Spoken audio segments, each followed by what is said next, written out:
Now we're in the mechanical end of the renovation.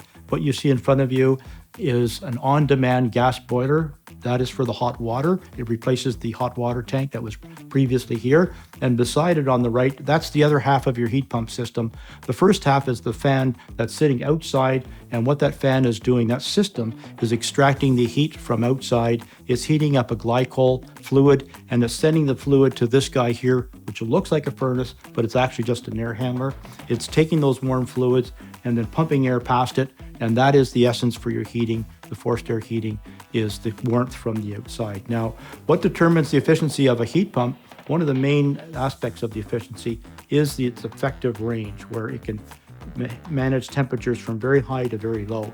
And this is where the lesser heat pumps fail, is that they're not able to go efficiently down into the lower temperatures, and they have to rely on a secondary heating source. So in our case, this is a great setup, a great system. We have an on-demand boiler that feeds the heat to the air handler when it calls for that additional heat to keep your home up to a nice temperature.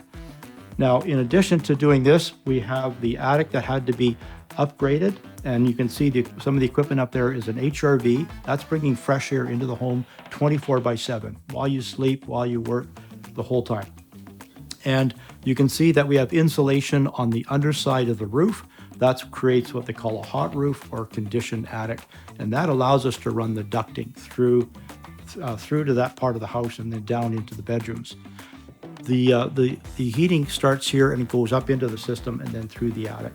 Now, to make all this work, we have to upgrade the panel. It started off as a 100 amp service, which is very typical back in the day. It has been upgraded to a 200 amp, and now they can plug in their electric cars and run the additional equipment.